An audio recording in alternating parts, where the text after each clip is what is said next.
الرحیم نحمدہ و نصلی علی رسولہ الکریم اما بعد عن زید بن طلحہ رضی اللہ تعالی عنہ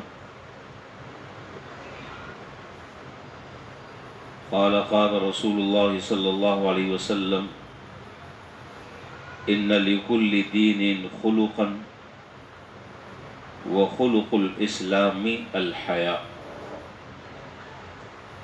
حضرت زید بن طلحہ رضی اللہ تعالیٰ عنہ سے روایت ہے، وہ نقل کرتے ہیں کہ جناب نبی کریم صلی اللہ علیہ وسلم نے ارشاد فرمایا کہ ہر دین کا کوئی نہ کوئی امتیازی وصف ہوتا ہے، اور دین اسلام کا امتیازی وصف ہے حیا، شرم۔ حدیث کا حاصل یہ ہے کہ ہر دین اور ہر شریعت میں اخلاق انسانی کے کسی خاص پہلو پر بڑا زور دیا جاتا ہے، اور انسانی زندگی میں اس کو بہت نمایاں اور غالب کرنے کی کوشش کی جاتی ہے۔ جیسا کہ حضرت عیسیٰ علیہ السلام کی تعلیم اور شریعت میں رحم دلی، عفو اور درگزر پر بہت زیادہ زور دیا گیا ہے،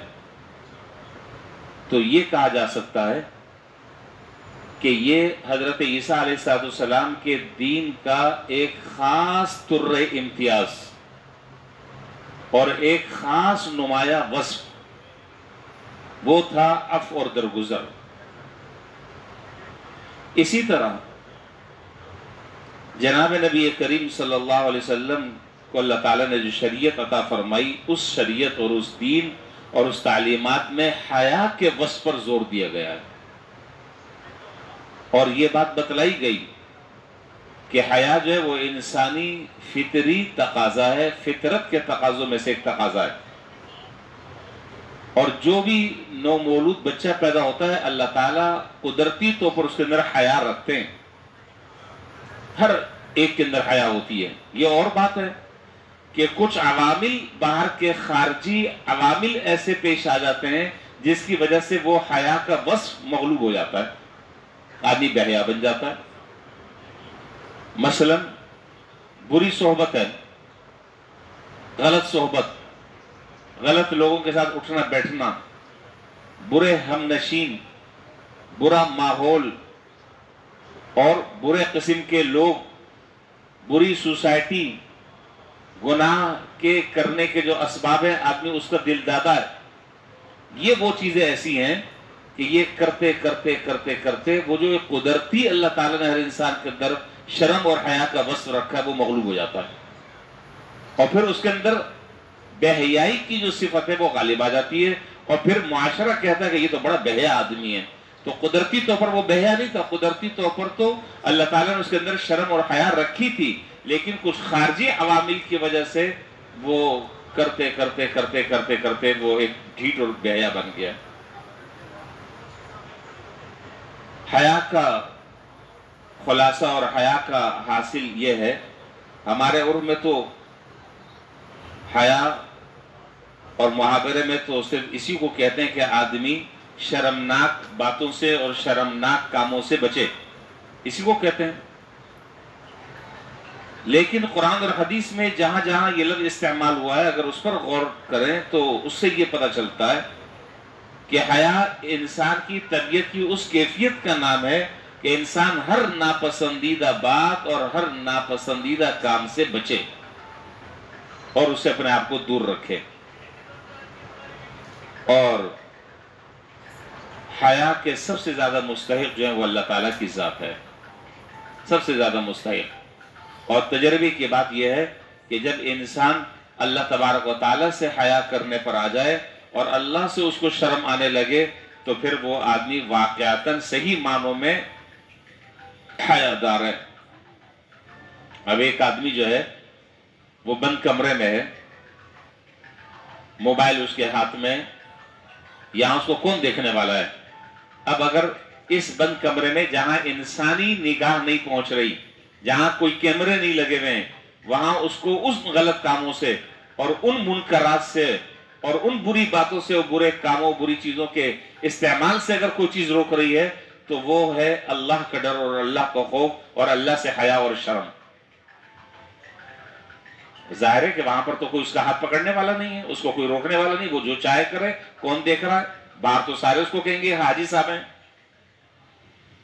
خلوت کے اندر اللہ تعالیٰ سے حیا اور اگر شرم اس کے اندر ہے تو پھر وہ جلوت میں بھی اللہ سے حیا اور شرم کرے گا, اور وہ جلوت میں بھی ہر غیر اور نامناسب باتوں سے, نامناسب کاموں سے, برے کاموں سے اور بری باتوں سے اپنے آپ کو بچانے کی حتی الامکان کوشش کرے گا.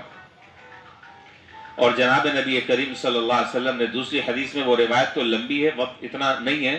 آپ نے فرمایا کہ الایمان بضع و70 شعبہ افضلها قول لا الہ الا اللہ وادناها اماطۃ الاذى عن الطریق, اور آگے فرمایا کہ والحیاء شعبۃ من الایمان. ایمان کے 70 سے زائد کچھ شعبے ہیں, ان میں سے اس حدیث میں 2 درجے ذکر کیے ہیں, ایک سب سے ٹاپ اور ایک سب سے نیچے کا درجہ. سب سے بڑا درجہ جو ہے وہ ہے کہ لا الہ الا اللہ کا اقرار کرنا, اور سب سے ادنا اماطۃ الاذى عن الطریق, راستے سے تکلیف دہ چیز کو ہٹانا. تو اس کا مطلب یہ ہوا کہ اگر ایک انسان کے اندر ایمان کا جو سب سے کم ترین درجہ ہے, کم تر درجہ ہے, راستے سے تکلیف دہ چیز ہٹانا, اگر اس کے اندر یہ چیز بھی نہیں ہے, جس کا مطلب یہ کہ وہ آدمی ایمان سے ہی خارج اور ایمان سے ہی خالی ہے. اور اسی سے آپ اندازہ اس بات سے بھی لگا سکتے ہیں کہ اگر کوئی آدمی راستوں میں تکلیف دہ چیز ڈالتا ہے اور لوگوں کو اس سے اذیت اور تکلیف پہنچتی ہے, تو ایسے آدمی کا اگر ایمان ہے یہ نہیں ہے. اس سے آپ اس روایت سے آپ اندازہ لگا لیں, میرا کہنا دراصل مشکل ہو جائے گا, کیونکہ ایمان کا سب سے کم درجہ یہ بتلایا گیا ہے اماطۃ الاذى عن الطریق, راستے سے تکلیف دہ چیز ہٹاؤ. یہ آدمی ہٹانے کے بجائے ڈال رہا ہے, تو اس کے بارے میں کیا پیمانہ ہے؟ ایمان ہے یہ نہیں ہے. اور آگے اس حدیث میں فرمایا کہ والحیاء شعبۃ من الایمان, اور حیا جو ہے وہ ایمان کا ایک اہم شعبہ ہے. حالانکہ سب سے جب اعلیٰ درجہ ایمان کا ذکر کیا اور سب سے ادنا درجہ ذکر کیا کہ 70 سے زائد کچھ شعبے ہیں, اعلیٰ یہ ہے اور ادنا یہ ہے, تو حیا جو ہے وہ تو خود اس کے اندر آ گئی. لیکن الگ سے یہاں حدیث میں عنوان ڈال کر جناب نبی کریم صلی اللہ علیہ وسلم بیان کر رہے ہیں کہ والحیاء شعبۃ من الایمان. ارے اس کے اندر تو حیا آ گئی, لیکن ہم اب الگ سے بھی بتاتے ہیں کہ حیا جو ہے وہ ایمان کا ایک اہم شعبہ ہے. اور دوسری وجہ حضرات محدثین نے لکھی, بس وقت کم ہے, پھر کل یہاں سے پھر آگے بات کریں گے انشاءاللہ. تو حیا اللہ تعالیٰ نے انسانی فطرت کے اندر رکھا ہے, انسانی مزاج کے اندر اللہ تعالیٰ نے حیا رکھی ہے. اب اگر وہ اس حیا کو استعمال کرتا ہے تو ہر ایسا آدمی ہر طرح کے گناہوں سے بھی بچے گا, منکرات سے بھی بچے گا, لغو اور لایانی کاموں سے, لایانی باتوں سے بھی بچے گا, اور خلوت میں اور جلوت میں بھی اللہ سے بھی شرم اور حیا کرے گا. اللہ تعالیٰ ہمیں سمجھنے کی اور عمل کی توفیق عطا فرمائے. وآخر دعوانا الحمدللہ رب العالمین.